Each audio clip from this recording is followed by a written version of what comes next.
अब बात करते हैं हम किसकी, हाँ आगे चलते हैं अपने चैप्टर में। और अभी पजल फॉर्म कंप्लीट नहीं हुआ है, ठीक है, अभी उसमें भी काफ़ी क्वेश्चंस कराने बाकी हैं। ब्लड रिलेशन, चलिए भाई, तो अभी हम पजल फॉर्म ही कर रहे हैं, उसमें भी बहुत कुछ बाकी है। राकेश तिवारी मैंने कंसीडर कर लिया है, मैं बात कर लूँगा एक बार इस बारे में, ठीक है। चलिए क्वेश्चन नोट डाउन कीजिए। नेक्स्ट क्वेश्चन लिखिए। Q is the only grandson. Q is the only grandson of E, comma, who is the wife of D. Hindi में लिखो बेटा। Q E का इकलौता पोता है। Q E का इकलौता पोता है। Q E का इकलौता पोता है, कॉमा, जो कि डी की पत्नी है। Q E का इकलौता पोता है, कॉमा, जो कि डी की पत्नी है। शौर्य क्या हुआ बेटा? Q E का इकलौता पोता है, कॉमा, जो कि डी की पत्नी है। अब आप लोगों को बहुत अच्छे से पता है कि ये जो हु वर्ड है ये किसको रिप्रेजेंट करेगा? ई को रिप्रेजेंट करेगा हु वर्ड, ठीक है। अगर यहां पर एंड होता तो वो क्यू को लिए होता। ई इज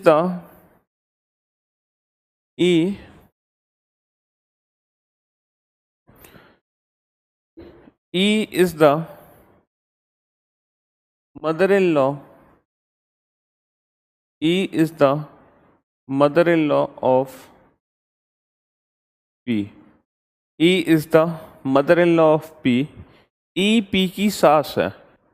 E P की सास है, comma, who is the wife of B. E P की सास है, कॉमा, जो कि B की पत्नी है। E P की सास है, कॉमा, जो कि B की पत्नी है, कॉमा, जो कि B की पत्नी है, कॉमा, जो कि B की पत्नी है। A is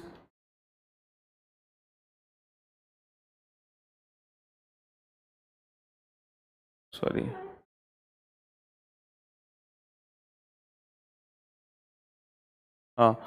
then how is B related to D? तब B का D से क्या संबंध है? Then how is B related to D? तब B का D से क्या संबंध है? Then how is B related to D? तब B का D से क्या संबंध है? Then how is B related to D? तो B का D से क्या संबंध है?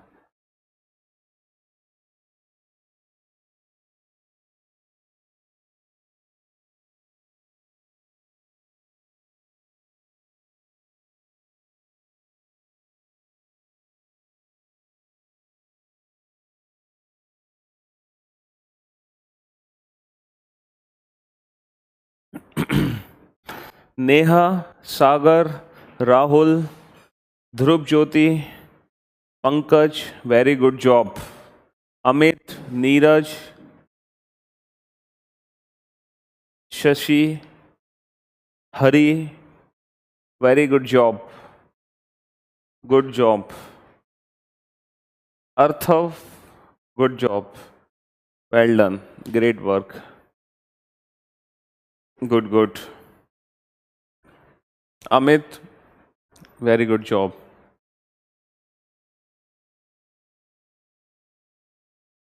नीरज, गुड।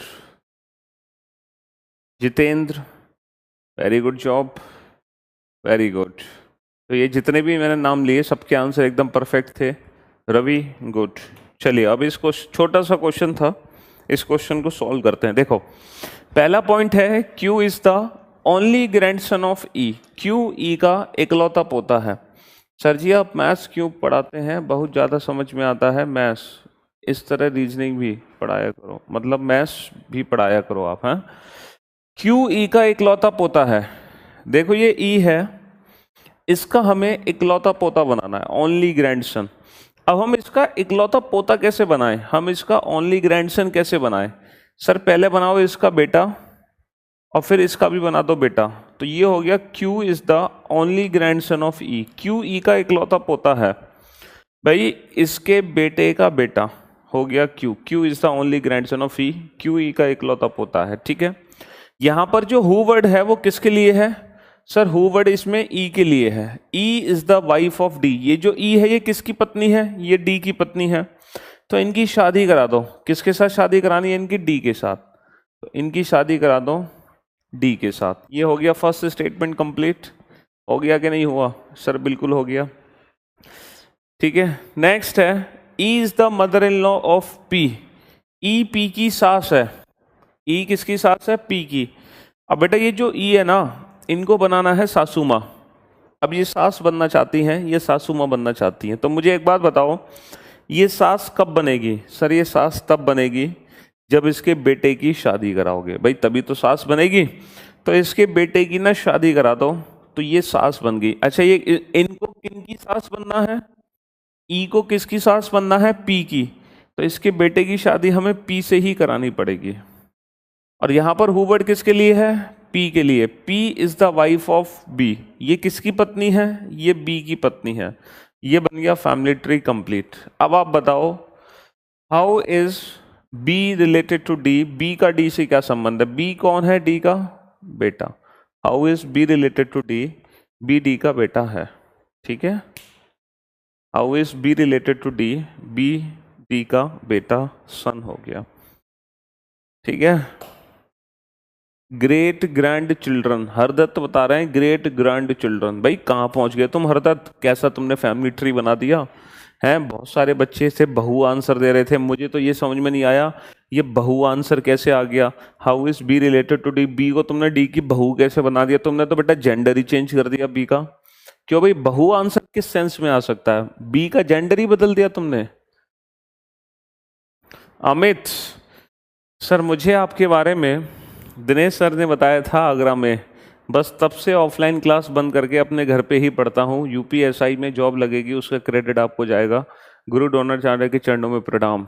अमित हो, दिनेश सर मेरे काफ़ी अच्छे फ्रेंड हैं, मित्र हैं, और वो भी एक ग्रेट फैकल्टी हैं, बहुत अच्छा शानदार पढ़ाते हैं दिनेश सर।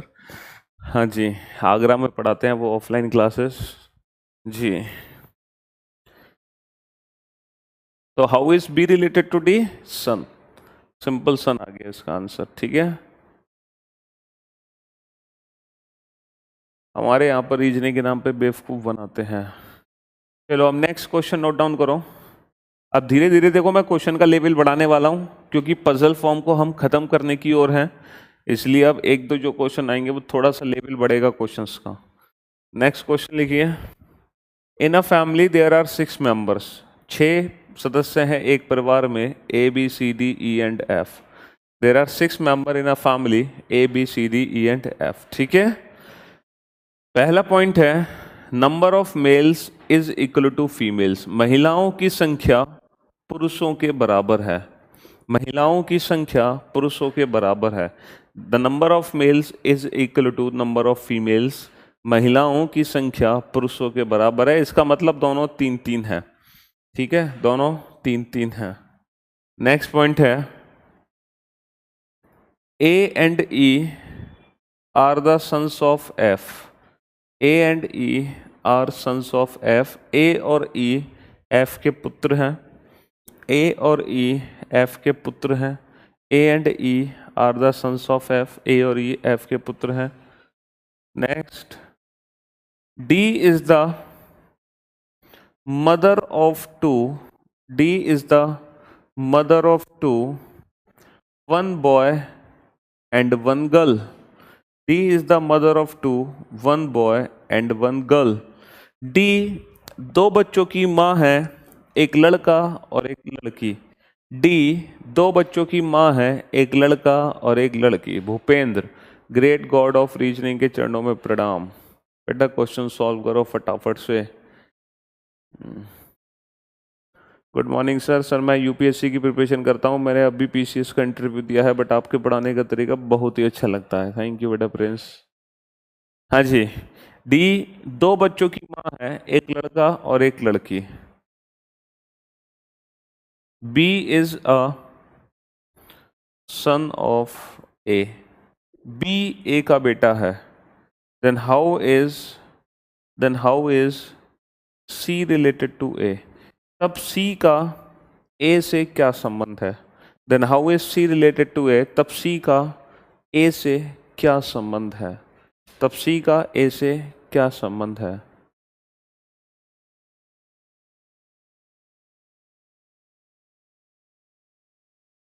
सर आगरा में 3,000 रुपये में आधा घंटा क्लास होती है रीजनिंग की, बस धन्य हो आप सर, सही मायने में मोदी जी के सर्व शिक्षा अभियान को आप ही आगे बढ़ा रहे हो।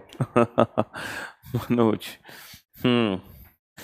हाँ जी। Then how is C related to A, तब सी का ए से क्या संबंध है? अब चलो मेरी बड़ाई बाद में करना, फिलहाल क्वेश्चंस पे फोकस रखो और क्वेश्चंस के आंसर दो जल्दी जल्दी, क्योंकि धीरे धीरे अब क्वेश्चंस का लेवल बढ़ने वाला है पजल के क्वेश्चंस में, और जैसे ही लेवल बढ़ेगा सो ही पजल चैप्टर, मतलब ये पजल ब्लड रिलेशन का खत्म हो जाएगा, फिर हम कोडेड रिलेशनशिप शुरू करेंगे। तो आज हम कोशिश करेंगे कोडेड रिलेशनशिप तक कराते हैं। अब कोडेड रिलेशनशिप तब करा पाएंगे जब आप पजल फॉर्म को कंप्लीट कर लोगे।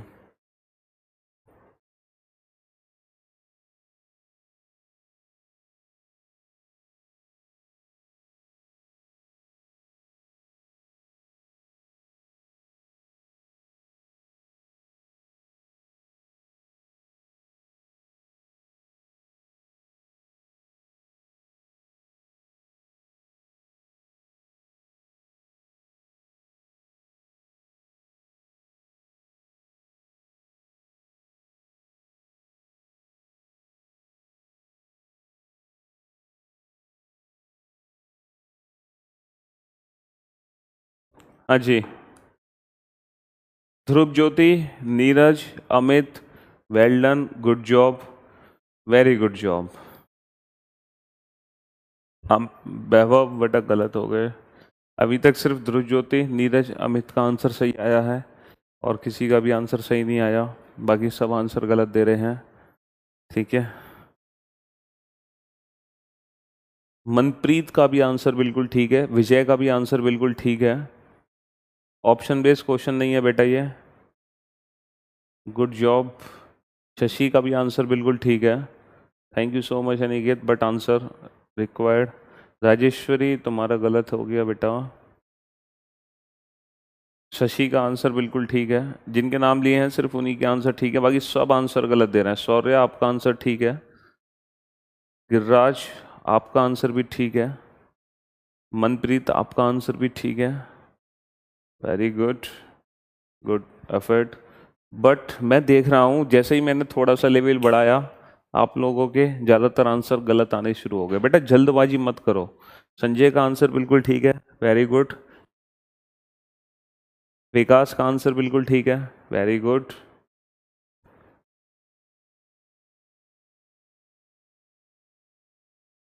हेमंत का भी आंसर बिल्कुल ठीक है, वेरी गुड, गुड जॉब।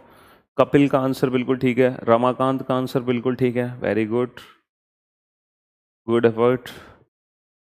ये जो वाइफ आंसर दे रहे हैं, अंकल आंसर दे रहे हैं, भाई आंसर दे रहे हैं, सिस्टर आंसर दे रहे हैं, बू आंसर दे रहे हैं, सारे आंसर गलत हैं। Rahul very good, good job. Father answer दे रहे हैं, मदर आंसर दे रहे हैं, सब गलत हैं। Shivam very good, Vishu very good, good job. Amit very good. Hardatt अब ठीक है बेटा तुम्हारा आंसर, तो कोशिश करते हैं तब आंसर सही निकलते हैं, ऐसे थोड़ी। कप्तान वेरी गुड। चलिए भाई अब हम इस क्वेश्चन को डील करते हैं कि कैसे हमें इस क्वेश्चन को सॉल्व करना है। देखो A and E are sons of F. जो ए और ई हैं वो एफ के बेटे हैं। A and E are sons of F, A और ई दोनों एफ के बेटे हैं। तो ये एफ है, ये एफ है, इसके दो बेटे हैं ए एंड ई। तो हमने इसके दो बेटे बना लिए, ए भी बना लिया और ई भी बना लिया। A and E are sons of F. लेकिन हमें ये नहीं पता कि एफ इनकी माँ है या एफ इनका पिता है। फिलहाल हमें सिर्फ ये पता है A and E are sons of F, A और ई एफ के बेटे हैं। ठीक है। Dharamvir, Dheeraj very good, Sikandar very good, Bhupendra very good. चलिए अब आपके आंसर सही आने लगे। ए और ई एफ के दो बेटे हो गए। ये हो गया फर्स्ट स्टेटमेंट कंप्लीट। देखो इंडिविजुअल स्टेटमेंट पढ़ा करो। Next D is the mother of two, one boy and one girl.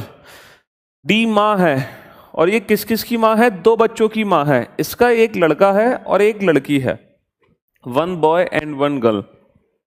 Next point, B is a son of A. B किसका बेटा है? ए का। तो ए का बेटा बना दो B. B is a son of A. लो, ये भी स्टेटमेंट हो गया, और यहां पर आकर क्वेश्चन खत्म हो गया, और यहां पर आकर क्वेश्चन खत्म हो गया। अब इस क्वेश्चन में कुछ नहीं बाकी है। सीधा हमसे पूछा है how is C related to A. अगर हम अपने ब्लड रिलेशन के फैमिली ट्री को ध्यान से देखें, सर ये तो पूरा ही नहीं हुआ ब्लड रिलेशन का फैमिली ट्री, ये तो पूरा ही नहीं हुआ, तो फिर हम अपने क्वेश्चन का आंसर कैसे दे सकते हैं? तो मुझे एक बात बताओ, एक पॉइंट था शायद हमने उसका यूज नहीं किया, number of males is equal to number of females. महिलाओं की संख्या पुरुषों के बराबर है, और दोनों 3-3 है।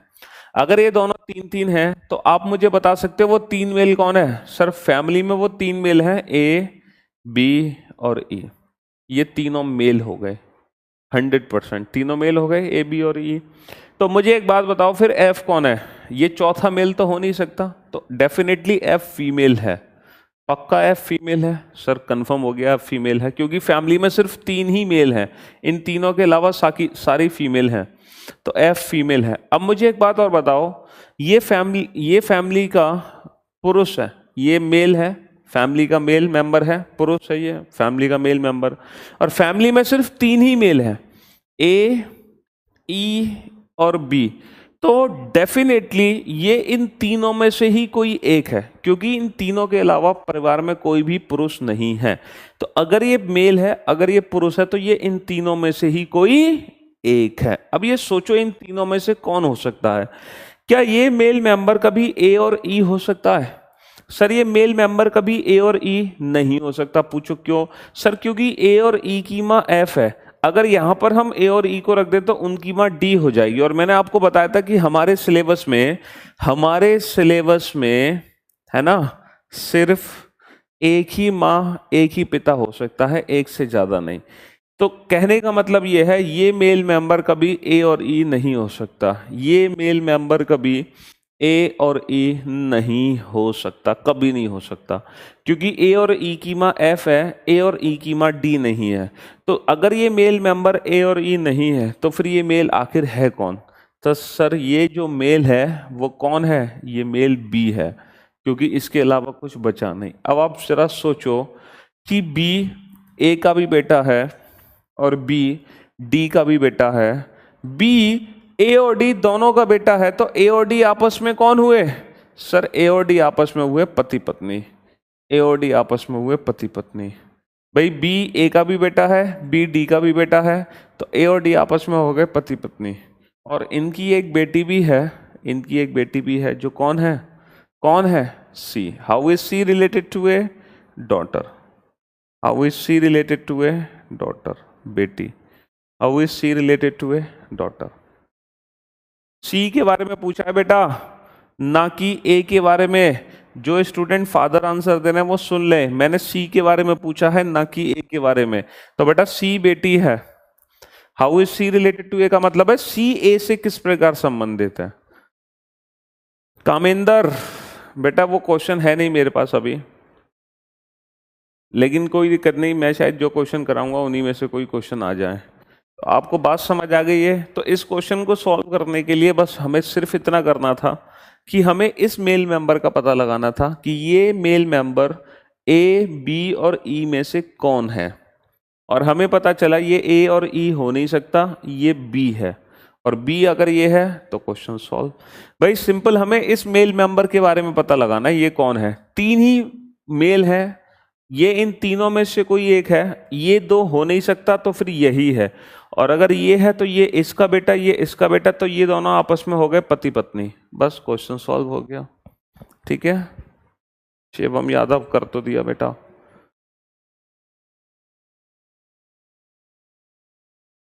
क्यों नहीं कर सकते भूपेंद्र? बिल्कुल कर सकते हो भाई, क्यों नहीं कर सकते?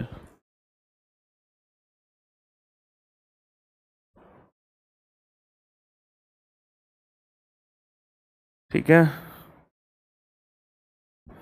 तो ये भी एक अच्छा क्वेश्चन था, ठीक है, जिसको हमने सॉल्व किया, अच्छा क्वेश्चन था। ठीक है, चलो भाई।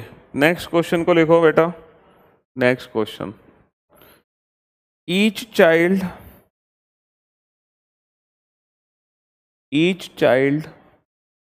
in a family, each child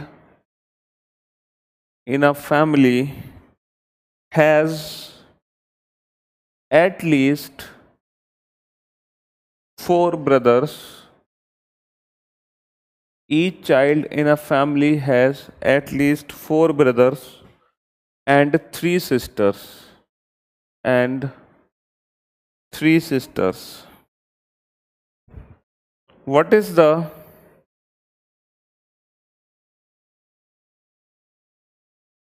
smallest number of children? What is the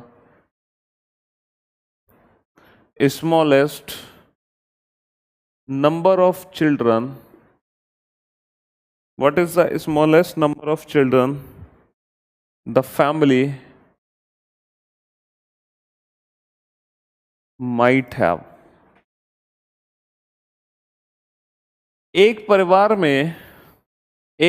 में प्रत्येक बच्चे का कम से कम 4 भाई और 3 बहनें हैं। एक परिवार में प्रत्येक बच्चे का कम से कम 4 भाई और 3 बहनें हैं, तब परिवार में कम से कम बच्चों की संख्या कितनी हो सकती है? तब परिवार में कम से कम बच्चों की संख्या कितनी हो सकती है? बेटा ये आईक्यू बेस्ड क्वेश्चंस होते हैं ब्लड रिलेशन के, ये आपका आईक्यू भी टेस्ट करते हैं, ठीक है। एक परिवार में बेटा कमल 3 ही तो मेल हुए, ए, ई और बी, 4 मेल थोड़ी हुए। आपकी टीचिंग स्टाइल बहुत मस्त है और तुमने बेटा नाम भी अपना पीयूष वार्ष ने रख लिया। अच्छा जी। तो परिवार में कम से कम कितने बच्चे हो सकते हैं ये आपको बताना है। कम से कम बच्चों की संख्या बतानी है बेटा, कम से कम कितने बच्चे हो सकते हैं परिवार में।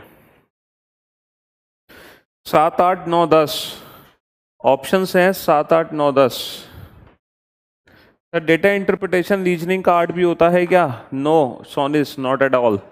Data interpretation is totally of maths part.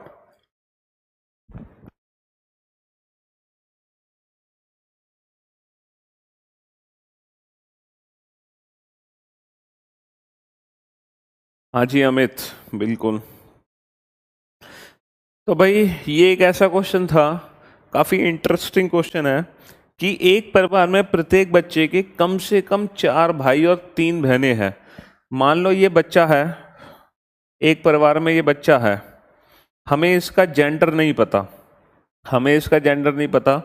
लेकिन प्रत्येक बच्चे के कम से कम 4 भाई होने चाहिए। इसकी कम से कम 4 भाई बनाओ, 1, 2, 3, 4। और इसकी कम से कम 3 बहनें बनाओ, 1, 2, 3।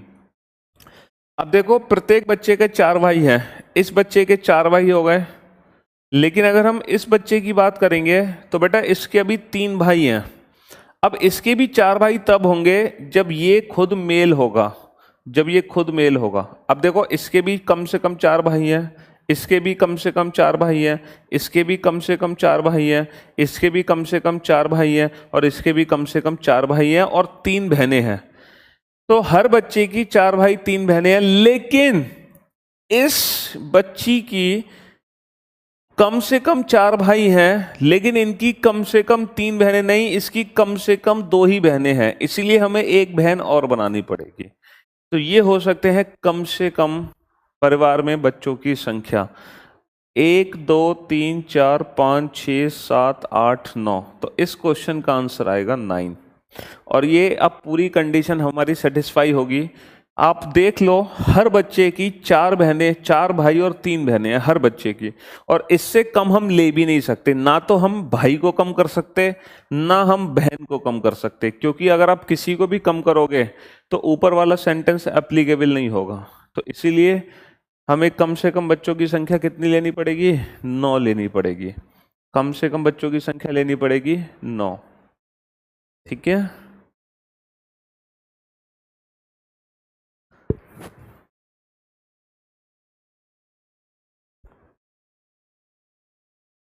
तो ऐसे क्वेश्चंस में होता क्या है जैसे ब्रदर और सिस्टर हैं, हमें दिया हो कि एक परिवार में कम से कम 10 भाई और कम से कम 20 बहनें हैं, तो परिवार में कम से कम चिल्ड्रन की संख्या हमेशा 2 ज़्यादा होती है, हमेशा 2 ज़्यादा होती है, क्योंकि हमें एक अलग से लेना पड़ेगा भाई, एक अलग से लेनी पड़ेगी बहन, हमेशा 2 ज़्यादा होती है ऐसे क्वेश्चंस में।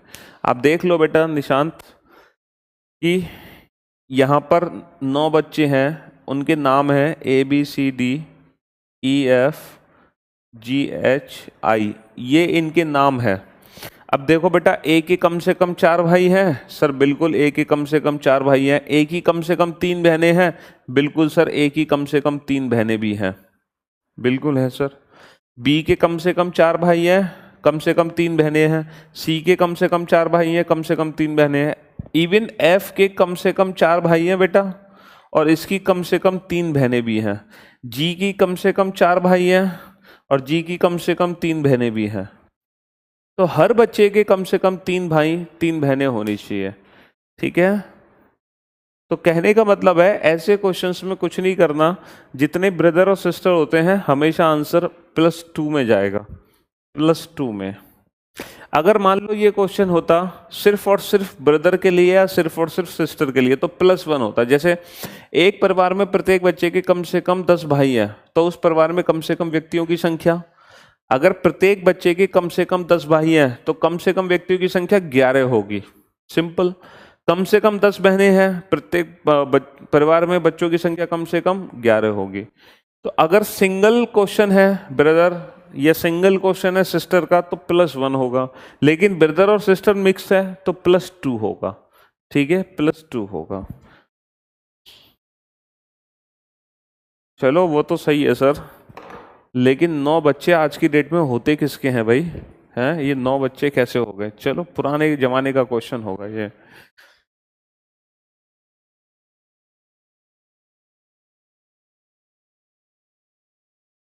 बेटा कनिष्क, ये क्लास का क्वेश्चन है, क्वेश्चन मार्क वाले क्वेश्चन मैंने क्लास में नहीं कराए थे, डाइस में याद होगा 3 तरीके के क्वेश्चन होते थे इसमें। एक वो जिसमें 4 में से 3 ऑप्शन एलिमिनेट होते थे, और 2 वो ऑप्शन जिसमें सिर्फ 2 ही ऑप्शन एलिमिनेट होते थे, जब हम कंपैरिजन करके क्वेश्चन सॉल्व करते थे, ठीक है। चलो भाई एक और क्वेश्चन लिखो, एक और इंटरेस्टिंग क्वेश्चन है ना। दीप, लव यू टू बेटा and thank you so much. चलिए नेक्स्ट क्वेश्चन लिखो बेटा। इन अ फैमिली, एक परिवार में, ये भी अच्छे लेवल का क्वेश्चन है। इन अ फैमिली, एक परिवार में, इन अ फैमिली एक परिवार में, देयर इज वन ग्रैंडफादर, एक दादाजी हैं, वन ग्रैंडमदर, वन ग्रैंडमदर, एक दादी माँ है, एक दादी माँ है, टू फादर्स, टू फादर्स, 2 पिता हैं, टू फादर्स, 2 पिता हैं, टू मदर्स, 2 माँ है, टू मदर्स, 2 माँ हैं, 4 चिल्ड्रन, 4 बच्चे हैं, 4 चिल्ड्रन, 4 बच्चे हैं, 3 grand children, 3 grand children, 3 grand children है, यानी कि 3 पोता या पोती हैं, 1 ब्रदर, एक भाई है, 2 सिस्टर, 2 बहनें हैं, 2 सन्स, 2 बेटे हैं, 2 डॉटर्स, 2 बेटी हैं, 1 father in law, 1 father in law, 1 father in law, एक ससुर है, 1 mother in law, 1 mother in law, एक सास है, 1 daughter in law, 1 daughter in law, एक बहू है, एक बहू है। But not as many people as it sounds, how many person were there, how many persons are there in the family, ठीक है। कहने का मतलब है इस क्वेश्चन में भी ना कम से कम व्यक्तियों की संख्या निकालनी है हमें। बड़ा ही इंटरेस्टिंग क्वेश्चन है ना, बड़ा ही इंटरेस्टिंग क्वेश्चन है। In a family there is one grandfather, एक दादाजी है, वन ग्रैंड मदर, एक दादी है, टू फादर हैं, टू मदर, दो माँ है, चार बच्चे हैं, तीन पोते या पोती हैं, एक भाई है, दो बहनें हैं, दो बेटे हैं, दो बेटियां हैं, एक ससुर है, एक सास है, एक बहू है। तो बताओ how many members are there in the family. तो परिवार में कुल कितने सदस्य हैं? इतनी बड़ी फैमिली नहीं है प्रियंका, ये फैमिली बड़ी छोटी सी है, ये फैमिली बड़ी छोटी सी है बेटा, इतनी बड़ी फैमिली नहीं है, फैमिली बहुत छोटी सी है ये आपको लग रहा है फैमिली बहुत बड़ी है, लेकिन है बहुत छोटी सी फैमिली। अब बताओ how many members are there in the family. पूरा डिस्ट्रिक्ट, अरे डिस्ट्रिक्ट नहीं है भाई,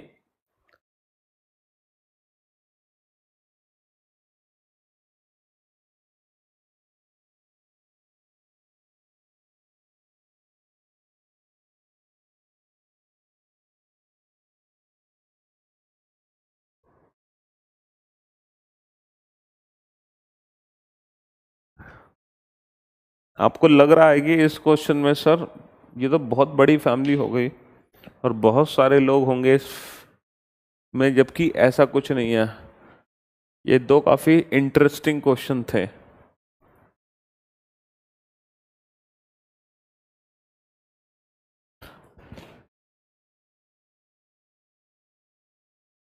देखो बेटा, दादा दादी तो सिंपल सी बात है, ये सीन तो बनेगा दादा दादी सास ससुर बहू में, ठीक है, और तीन ग्रैंड चिल्ड्रन है, तीन ग्रैंड चिल्ड्रन है, तो तीन ग्रैंड चिल्ड्रन हमने बना दिए, ठीक है। चलो अब देखते हैं क्या क्या कंडीशन हमारी सेटिस्फाई हो गई, कौन कौन से रिलेशंस हैं जो हमने यूज कर लिए। हमने दादा को वो यूज कर लिया, दादा को सर एक दादाजी है, तो सर ये दादाजी है, ये है ग्रैंडफादर, ये ग्रैंडफादर हैं दादाजी। अच्छा हमने दादी को यूज कर लिया ग्रैंड मदर, सर ये ग्रैंड मदर है, ये ग्रैंड मदर है, हमने दादी को यूज कर लिया।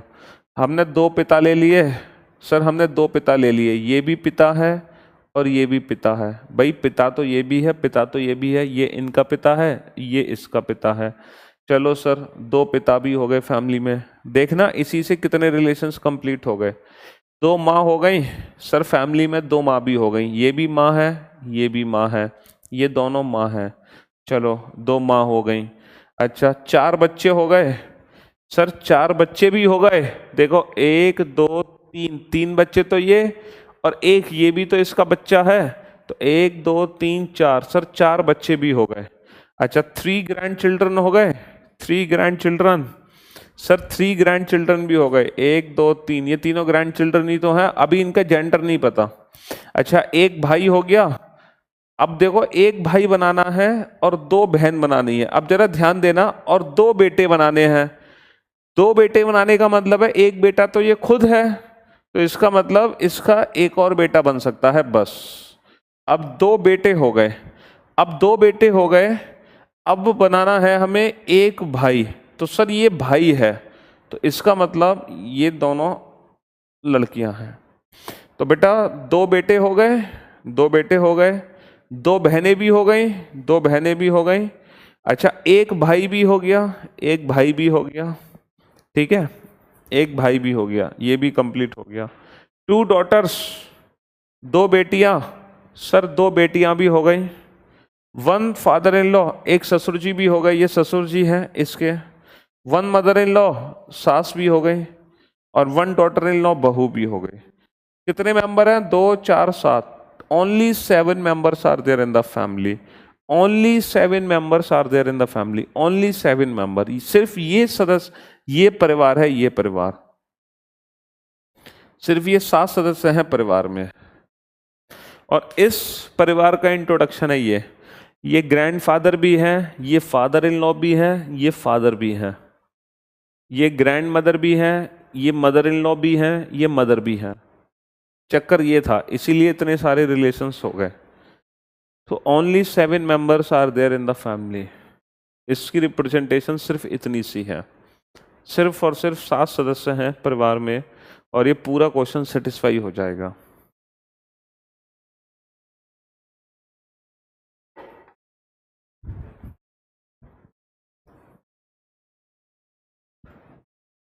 चलिए एक और क्वेश्चन पे चलते हैं और लेवल बढ़ाते हैं अपने क्वेश्चन का।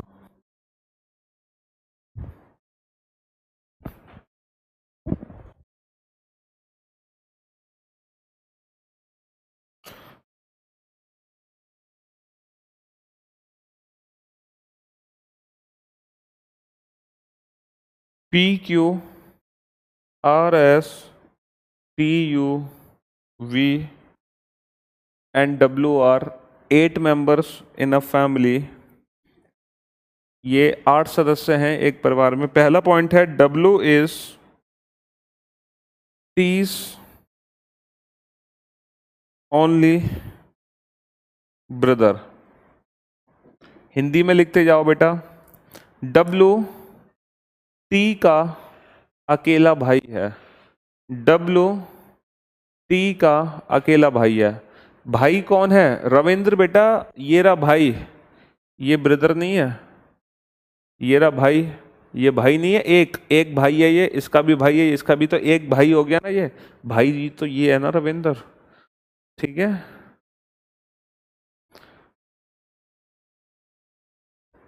ये क्वेश्चन लिखो बेटा। डब्ल्यू टी का अकेला भाई है, डब्ल्यू टी का अकेला भाई है। S son is U.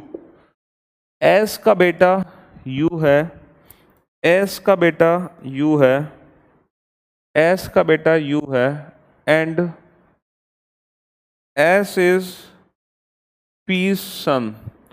S का बेटा यू है और एस पी का बेटा है। एस का बेटा यू है और एस पी का बेटा है, और एस पी का बेटा है। R is T's brother in law. R T का ब्रदर इन लॉ है, आर टी का ब्रदर इन लॉ है। अब देखो ब्रदर इन लॉ में या कोई भी रिलेशन हो सकता है। आर टी का ब्रदर इन लॉ है। बेटा डॉटर 3 कहाँ है पीयूष वार्ष ने? डॉटर 2 ही तो है, एक और एक 2, ये 2 ही तो डॉटर है बेटा। ये डॉटर नहीं है, ये तो बहू है।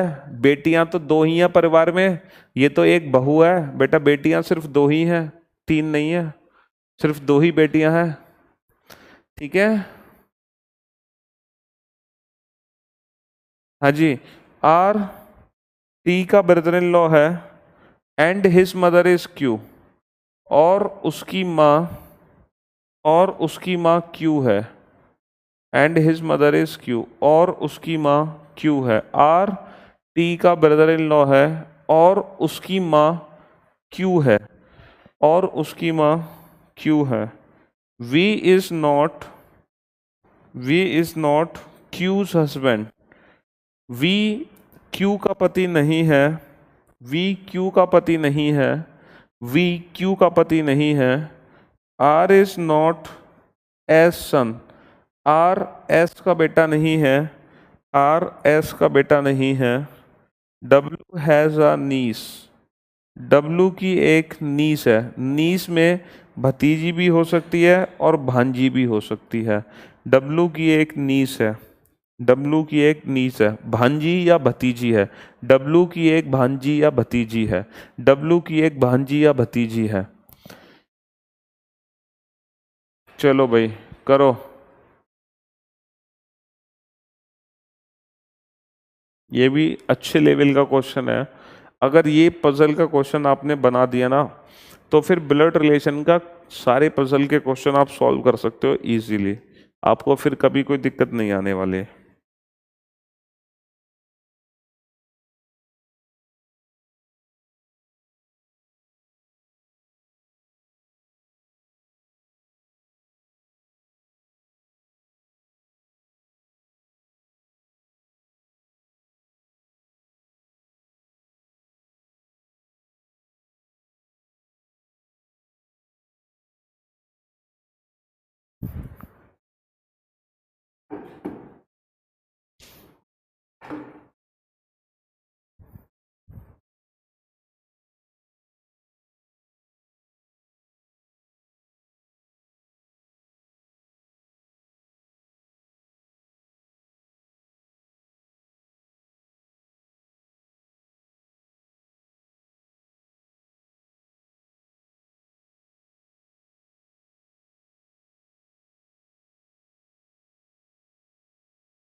सुप्रिया गुड मॉर्निंग भाई। इतनी बार मैसेज, इतनी लेट आने पर, हाँ, लेट आने पर तो विश भी नहीं किया जाता, पता है आपको।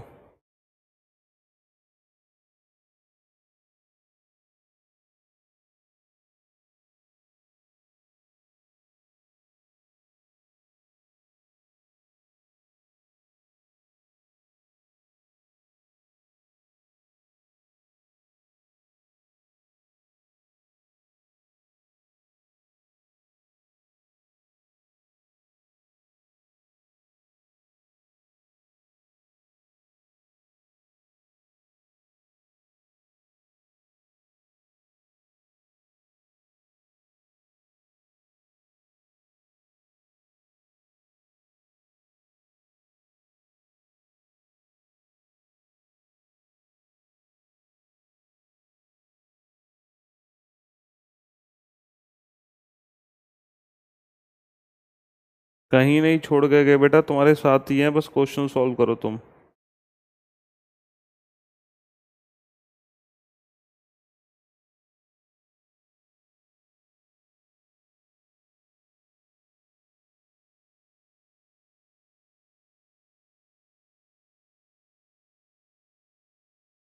बेटा ये क्वेश्चन है क्या, कामेंद्र तुम्हारा दीपक रीना का पति है और उसका राकेश नाम का एक बेटा है। सुमन विकास की बेटी है। विकास राकेश का चाचा मामा फूफा मौसा है। विकास दीपक से किस प्रकार संबंधित है। ये वाला क्वेश्चन है क्या कामेंद्र तुम्हारा, फटाफट बताओ मुझे।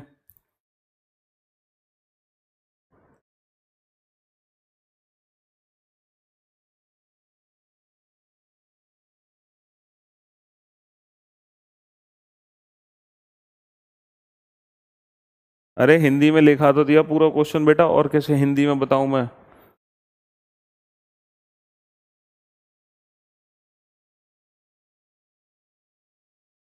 चलो भाई अब इस क्वेश्चन को सॉल्व करते हैं। डब्ल्यू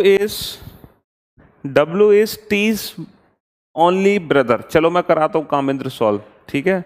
नहीं हो रहा सॉल्व सर, आप करा दो बेटा। ये पजल के आज की क्लास में मैंने अभी जो लेटेस्ट 2-3 क्वेश्चन कराए ना, ये थोड़े टॉप लेवल के क्वेश्चंस हैं पजल में, ठीक है। जैसे ये वाला क्वेश्चन हो गया, इससे प्रीवियस 2 क्वेश्चन हो गए, वो भी अच्छे क्वेश्चन थे, ट्रिकी क्वेश्चंस थे, कॉमन सेंस बेस्ड क्वेश्चन थे, आईक्यू बेस्ड क्वेश्चन। चलो अब इस क्वेश्चन को सॉल्व करते हैं। W is T's brother. W T का भाई है बेटा, तो ये टी है, इसका भाई कौन है, डब्ल्यू। लेकिन जो डब्ल्यू है ना, इसका अकेला भाई है, इकलौता भाई है। ओनली ब्रदर मतलब इसका इकलौता भाई, इसका मतलब टी इसकी बहन है, टी इसकी बहन है। W is T's only brother, T का इकलौता भाई डब्ल्यू है, तो टी इसकी बहन हो गई, ठीक है। S son is U, S son is U and S is P son. देखो जो बेटा एस का बेटा है वो यू है, एस का बेटा यू है, और एस खुद किसका बेटा है, एस खुद पी का बेटा है, एस खुद पी का बेटा है। S son is U, S का बेटा यू है और एस खुद पी का बेटा है। R is T's brother in law. देखो जो टी के ब्रदर इन लॉ है वो आर है, इसके ब्रदर इन लॉ, टी के ब्रदर इन लॉ मतलब जो टी का हस्बैंड है, टी का जो पति है उसका भाई होगा R. R is T's brother in law, T का जो पति है उसका भाई हो गया आर का brother in law. R is T's brother in law and his mother. यहां पर एंड वर्ड किसके लिए है, आर के लिए। यहां पर एंड वर्ड किसके लिए है, हाँ, ये बैंकिंग लेवल का क्वेश्चन है, बैंकिंग लेवल के बाकी भी क्वेश्चन थे, ऐसी बात नहीं है। आर हिज एंड वर्ड किसके लिए है? आर के लिए। R mother, R's mother is Q. R की माँ कौन है सर? आर की माँ क्यू है। चलो ये भी पॉइंट हो गया complete. Next, V is not Q's husband, यानी कि क्यू का एक पति है परिवार में, लेकिन वो वी नहीं है। V is not Q's husband, V is not Q's husband and R is not S son. बेटा आर जो है वो एस का बेटा नहीं है। अगर ये एस का बेटा नहीं है, इसका मतलब ये एस भी नहीं हो सकता, क्योंकि एस का बेटा आर नहीं है। तो ना तो ये वी है ना ये एस है। चलो ये भी हो गया पूरा। W has a niece, W की एक नीस है। नीस का मतलब इसकी बहन की बेटी है। डब्लू की एक बहन है, उसकी बेटी है। तो परिवार में टोटल 8 सदस्य थे ना, तो बेटा 1 2 3 4 5 6 7 सदस्य हो गए, अभी एक सदस्य और बचा है। अच्छा ये तो हो गए 1 2 3 4 5 6 7 और ये हो गए 3, 7 और 3 होते हैं 10। इसका मतलब ये है 7 और 3 बनाने हमें 8। इसका मतलब इन तीनों में से कोई एक, इनमें से कोई एक है। चलो हम ये पता करते हैं क्यू का पति कौन हो सकता है। क्यू का पति कौन हो सकता है? क्यू का पति कौन हो सकता है? क्या क्यू का पति एस है? सर क्वेश्चन में साफ मना किया है क्यू का पति एस नहीं है। क्या क्यू का पति वी है? सर क्वेश्चन में साफ मना किया है क्यू का पति वी नहीं है। क्या क्यू का पति आर है? सर आर तो उसका बेटा है। क्या क्यू का पति टी है? सर टी क्यू की बहू है। क्या क्यू का पति डब्लू है? सर डब्लू इसकी बहू का भाई है। ठीक है, तो क्यू का पति खुद क्यू है? सर क्यू खुद क्यू कैसे हो सकता है? तो क्यू का पति या तो पी है या फिर यू है। अब मुझे एक बात बताओ, अगर क्यू का पति यू है, अगर क्यू का पति यू है तो बेटा एस इससे ऊपर, पी उससे ऊपर, तो कितने मेंबर हो जाएंगे फैमिली में? 1 2 3 4 5 6 7 8 9 मेंबर हो जाएंगे। इसलिए क्यू का पति यू भी नहीं है। तो फाइनली क्यू का पति आखिर है कौन? फाइनली क्यू का पति आखिर है कौन? क्यू का पति आखिर है कौन? देखो जहां लिखा हो ना T is only, W is T is only brother, तो ओनली ब्रदर का मतलब ये है टी उसकी बहन होगी, वो अकेला भाई है, एक भाई है। ठीक है, जो डब्ल्यू है वो एक ही भाई है टी का। तो इसका मतलब बाय डिफॉल्ट अंडरस्टूड है कि टी उसकी बहन है। तो क्यू का पति आखिर कौन है? पी। अब क्यू का पति अगर पी है, क्यू का पति अगर पी है तो पी का बेटा एस। अब पी का जो बेटा एस है वो ये वाला बेटा है, और एस का भी बेटा है एक यू, एस का भी बेटा है यू। अच्छा P Q R S T U V W, ये बन गया फैमिली ट्री, ये बनेगा फैमिली ट्री। अब आप किसी भी क्वेश्चन का आंसर दे सकते हो इस फैमिली ट्री का यूज करके। ये बन गया फैमिली ट्री। ठीक है, क्वेश्चन मैं भूल गया था पूछना, क्वेश्चन था who is the husband of T. T के हस्बैंड कौन है? Who is the husband of T, who is the husband of T. Question था who is the husband of T, who is the husband of T, T के पति कौन है। ये basically इससे रिलेटेड दो क्वेश्चन पूछे गए थे। ठीक है, who is the husband of T and who is the grandfather of V, who is the grandfather of V. तो who is the husband of T S, who is the grandfather of V P, who is the grandfather of V P. ठीक है,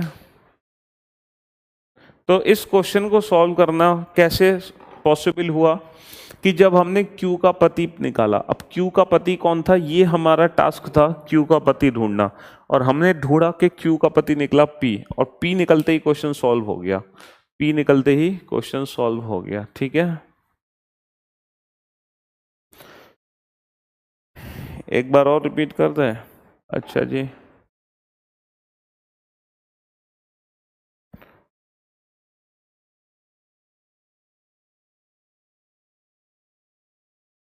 चलो जल्दी से मैं repeat करता हूँ speed के साथ। W is T's only brother, T का भाई कौन है? अकेला W। S is son, S son is U, S का बेटा U है, और S खुद P का बेटा है, S खुद P का बेटा है। R is T's brother in law, T का जो ब्रदर इन लॉ है यानी कि इसके पति का भाई, वो कौन है? R। And his mother is Q, और इसकी माँ कौन है? इसकी माँ है Q। ठीक है। V is not Q's husband, अब जो Q के पति हैं वो V नहीं है। And R is not S सन, और R S का बेटा नहीं है, तो इसका पति S भी नहीं है। इसका पति ना S ना V ना Q ना R ना T ना W, तो बचे 2 पर्सन, P और U। U इसका पति हो नहीं सकता क्योंकि U पति तो 2 व्यक्ति और ऊपर आ जाएंगे, तो इसीलिए Q का पति P ही बना। और अगर P Q का पति बना तो P का बेटा कौन है? S, और S का बेटा कौन है? U।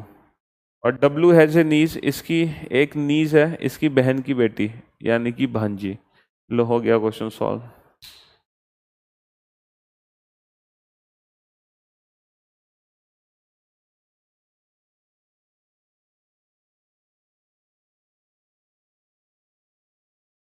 और क्वेश्चन में पूछा है बेटा Saanvi, who is the husband of T. जब टी के पति पूछे हैं तो कंफर्म है कि टी फीमेल है, कंफर्म है कि टी फीमेल है। इस क्वेश्चन में कुछ नहीं करना था, सिर्फ हमें क्यू का हस्बैंड पता करना था। क्यू का हस्बैंड कौन है? अब भी नहीं समझ आया?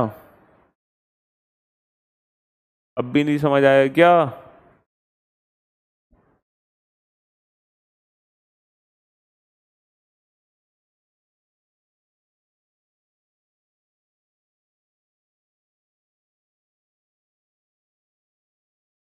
ब्रदर इन लॉ बेटा शिवम यादव, साला, जीजा, देवर, जेठ, सारे ब्रदर इन लॉ ही होते हैं। साला, जीजा, देवर, जेठ, ये सारे ब्रदर इन लॉ ही होते हैं, सारे ब्रदर इन लॉ ही होते हैं। ठीक है, साला, जीजा, देवर, जेठ, ये सब कुछ ब्रदर इन लॉ की ही कैटेगरी में आता है। ठीक है, सब ब्रदर इन लॉ की कैटेगरी में आते हैं, साले, जीजा, देवर, जेठ। जरूरी नहीं कि ब्रदर इन लॉ साला होगा, मैं आपको बोल भी रहा था। चलो भाई, कोई बात नहीं, इस क्वेश्चन को एक बार और सॉल्व करना। ठीक है, मैंने बोला ही था कि आज के थोड़ा सा लेवल हम ब्लड रिलेशन में थोड़ा सा टॉप लेवल तक पहुंचाएंगे आपको। अब एक क्वेश्चन भेजा है कामेंद्र ने, उस क्वेश्चन को देख लो आप लोग। Deepak is the husband of Reema, Deepak is husband of Reema. Deepak Reema के पतिदेव हैं, दीपक रीमा के पतिदेव हैं। Deepak is the husband of Reema and has a son Rakesh, and has a son Rakesh, और उनका एक पुत्र राकेश है, और उनका एक पुत्र राकेश है। दीपक रीना के पतिदेव हैं और उसका राकेश नाम का एक बेटा है, और उसका राकेश नाम का बेटा है। सुमन इज द डॉटर ऑफ विकास, सुमन विकास की पुत्री है, सुमन विकास की पुत्री है, सुमन विकास की पुत्री है। Vikas is the uncle of Rakesh, Vikas Rakesh के अंकल हैं, विकास राकेश के अंकल हैं। यहां पर अंकल में चाचा, मामा, फूफा, मौसा कोई भी हो सकता है। चाचा, मामा, मौसा, फूफा, भाई अंकल ये 4 होते हैं, चाचा, मामा, मामा, फूफा, फूफा। तो विकास राकेश के अंकल हैं। How is Vikas related to Deepak, how is Vikas related to Deepak, तो विकास का दीपक से क्या संबंध है? How is Vikas related to Deepak, तो विकास का राकेश से क्या संबंध है? How is Vikas related to Deepak. Question ये है, देखो एक नया क्वेश्चन है, एक नया क्वेश्चन है, इसीलिए इन्होंने पूछा है कामेंद्र ने। अब हमसे पूछा है what is additional information is required to answer this, what is additional information required, what is additional information required, information required, what is additional information required to answer this, to answer this। Question ये है बेटा, दिए गए प्रश्न का उत्तर देने के लिए, दिए गए प्रश्न का उत्तर देने के लिए कौन सी अतिरिक्त जानकारी आवश्यक है? दिए गए प्रश्न का उत्तर देने के लिए, दिए गए प्रश्न का उत्तर देने के लिए कौन सी अतिरिक्त जानकारी आवश्यक है? कौन सी अतिरिक्त जानकारी आवश्यक है? अब मैं 4 जानकारी आपके सामने लिखूंगा, आपको बतानी है कि इस प्रश्न का उत्तर देने के लिए इनमें से कौन सी अतिरिक्त जानकारी की आवश्यकता है। पहली है, Reema is the only daughter of her parents. Reema is the only daughter of her parents. Reena अपने माता पिता की इकलौती बेटी है। रीमा अपने माता पिता की इकलौती बेटी है। रीमा अपने माता पिता की इकलौती बेटी है। Deepak is the uncle of Suman. Deepak is the uncle of Suman. Deepak Suman का अंकल है। दीपक सुमन का अंकल है।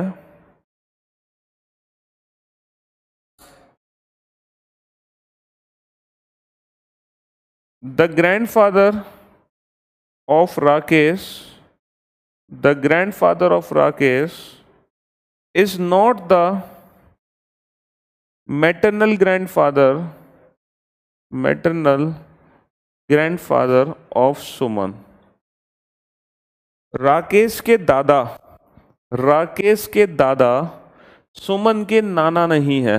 राकेश के दादा सुमन के नाना नहीं है। राकेश के दादा सुमन के नाना नहीं है। राकेश के दादा सुमन के नाना नहीं है। राकेश के दादा सुमन के नाना नहीं है।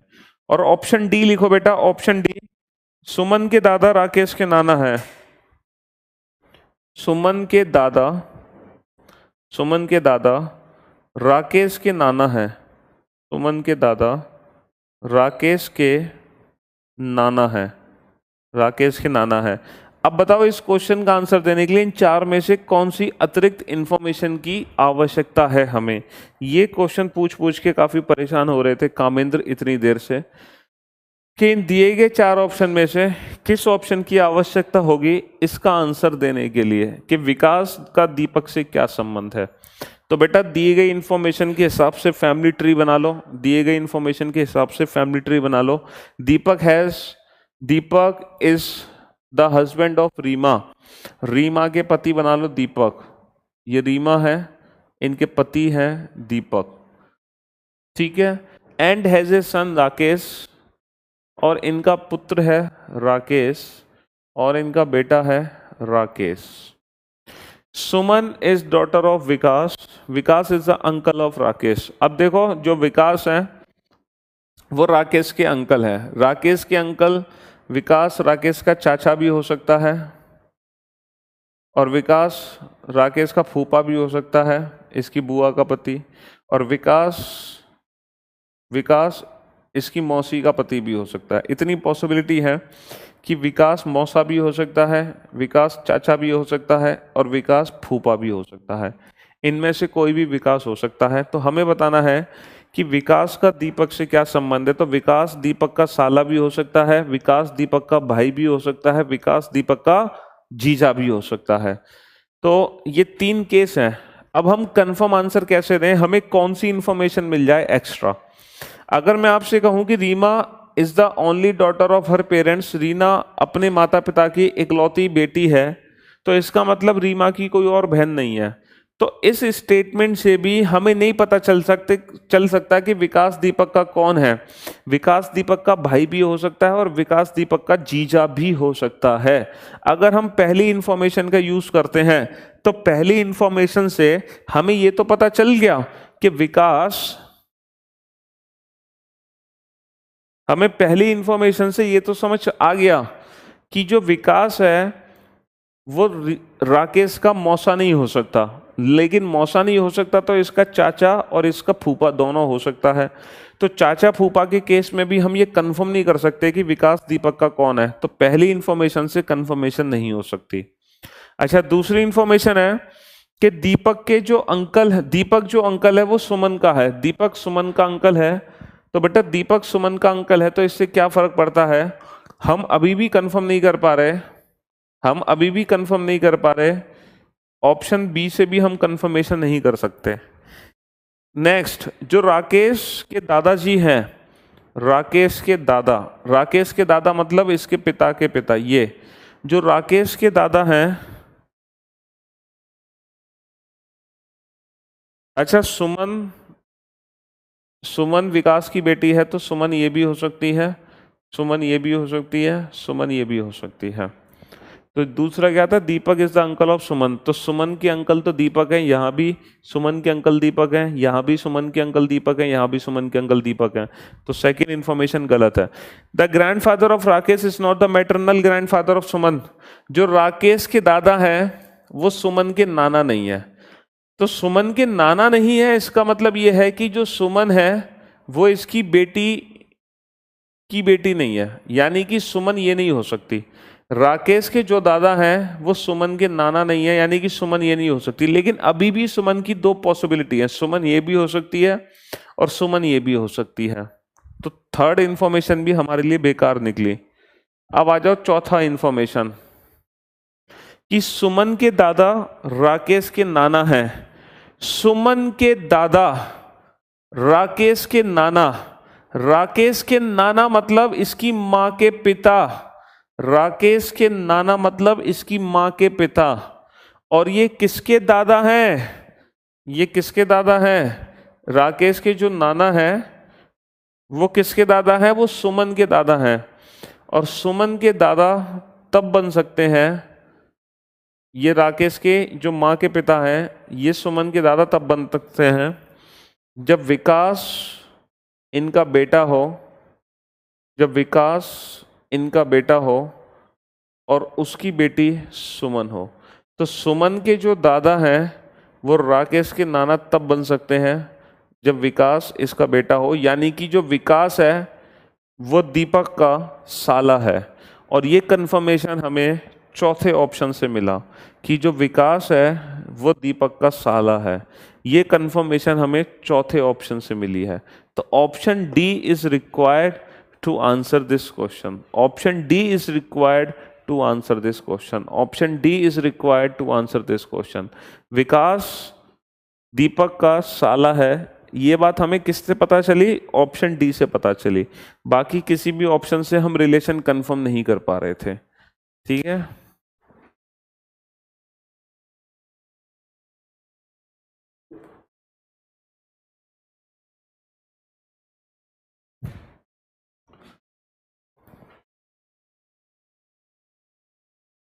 चलिए इसी जैसा अब ये क्वेश्चन पूछा है तो इसी से रिलेटेड एक क्वेश्चन और पूछना बनता है आप लोगों से।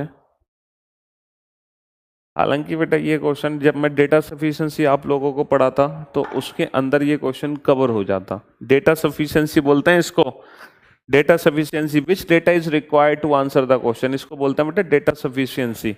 डेटा सफिशिएंसी चैप्टर हम अलग से भी पढ़ेंगे, चलो कोई दिक्कत नहीं। अब तुमने जब शुरू कर ही दिया तो ब्लड रिलेशन का एक क्वेश्चन और ले लो डेटा सफिशिएंसी में। क्वेश्चन है, how is A related to B, how is A related to B, A का बी से क्या संबंध है, ए का बी से क्या संबंध है, how is A related to B.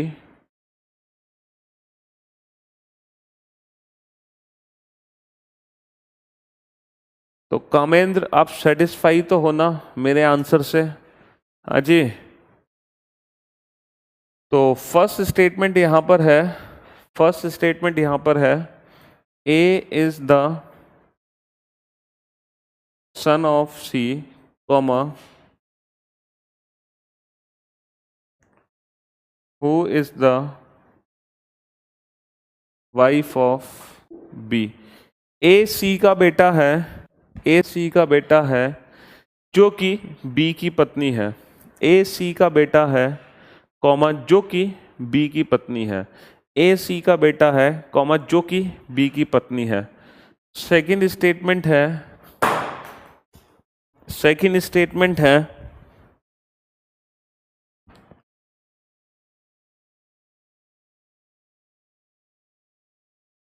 A is the A is the husband of D.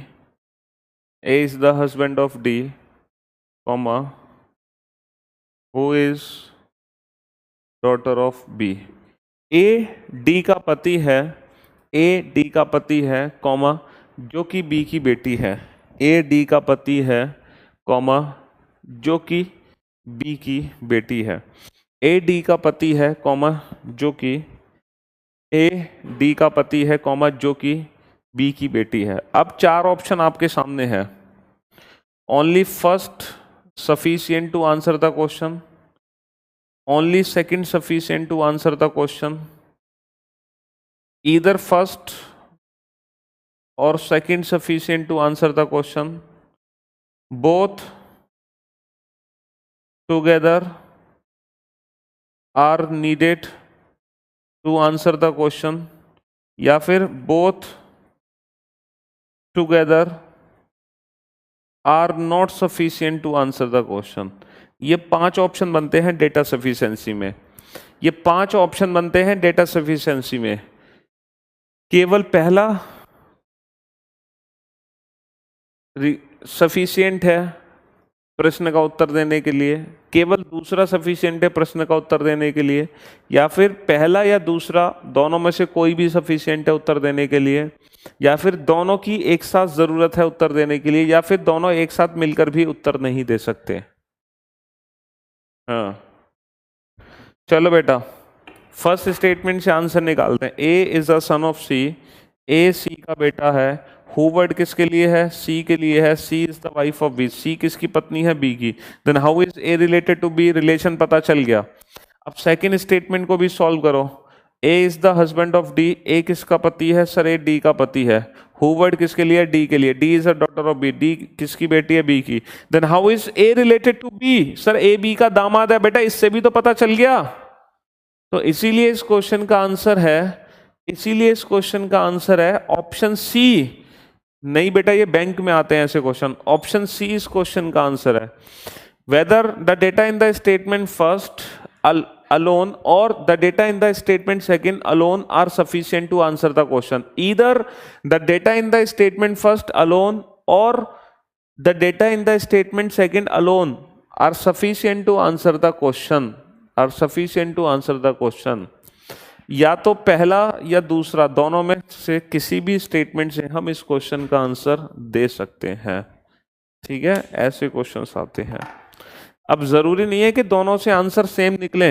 इससे आंसर बेटा निकला और इससे आंसर दामाद निकला, इससे कोई फर्क नहीं पड़ता. आंसर अलग अलग आए हैं या आंसर सेम आए हैं, इट डजंट मैटर. बस रिलेशन पता चलना चाहिए. तो इस क्वेश्चन का आंसर आएगा ऑप्शन सी. Option C. जैसे नेक्स्ट, हाउ इज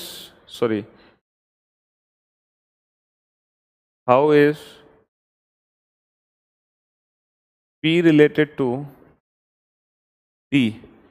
P का T से क्या संबंध है? P का T से क्या संबंध है? P का T से क्या संबंध है? P का T से क्या संबंध है? T is the husband of Q. Who is the mother of P. T, ये पहला स्टेटमेंट है. T Q का पति है. T Q का पति है जो कि P की माँ है.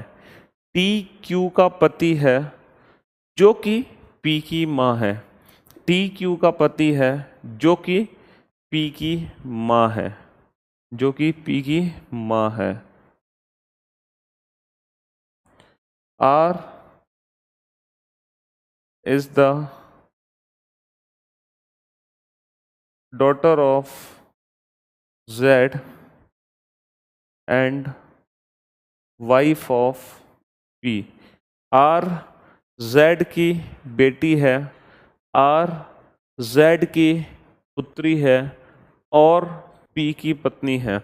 R Z की पुत्री है और P की पत्नी है. अब बताओ क्या आंसर आएगा इस क्वेश्चन का?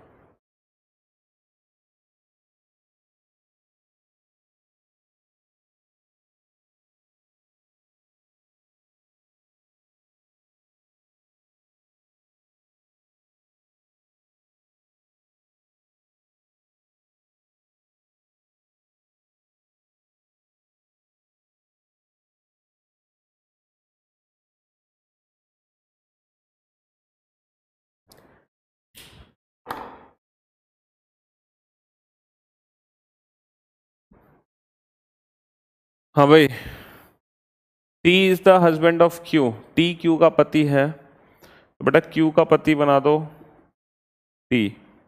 ओ वर्ड किसके लिए है? क्यू के लिए। क्यू किसकी माँ है? पी की। How is P related to T? पता चला? नहीं पता चला, पहले स्टेटमेंट से नहीं पता चला।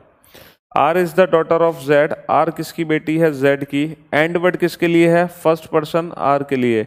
And R is the wife of P. क्या पी का टी से रिलेशन पता चला? नहीं पता चला, दोनों से नहीं पता चला। लेकिन अगर इन दोनों को हम कंबाइन कर दें, जोड़ दें, तो जोड़ने पर यह पता चल गया कि पी मेल है, इसकी पत्नी आर है, तो how is P related to T? Son. तो ये बात पता चली दोनों को मिलाकर। तो both together are needed, both together are needed, both together are sufficient to answer the question. इस क्वेश्चन का आंसर होगा both together are sufficient to answer the question. इस प्रश्न का उत्तर देने के लिए दोनों ही स्टेटमेंट की हमें एक साथ जरूरत है। इस प्रश्न का उत्तर देने के लिए दोनों ही स्टेटमेंट की हमें एक साथ जरूरत है। इंडिविजुअल इंडिविजुअल तो आंसर दे नहीं पाए, लेकिन अगर आप इन दोनों को जोड़ दोगे तो हमारे क्वेश्चन का आंसर आ जाएगा। तो both statement are together needed to answer the question. दोनों स्टेटमेंट की ये डेटा सफिशिएंसी होता है, डेटा सफिशिएंसी, ठीक है, जिसमें इस टाइप के क्वेश्चंस बनते हैं कि किस डेटा की रिक्वायरमेंट है क्वेश्चन का आंसर देने के लिए। चलिए भाई, तो फिलहाल हमने पजल फॉर्म को कंप्लीटली फिनिश कर लिया है। अब हम कल की क्लास में पढ़ेंगे कोडेड रिलेशनशिप, और फिर हम पढ़ेंगे पॉइंटिंग फॉर्म के क्वेश्चन। तो अभी ब्लड रिलेशन खत्म नहीं हुआ है बेटा, अभी पॉइंटिंग फॉर्म बचा है, कोडेड रिलेशनशिप बचा है। जेड कौन हो उससे क्या फर्क पड़ता है बेटा, ठीक है। चलिए, तो मिलते हैं आप लोगों से नेक्स्ट क्लास में। तब तक के लिए thank you so much guys, thanks a lot, है ना।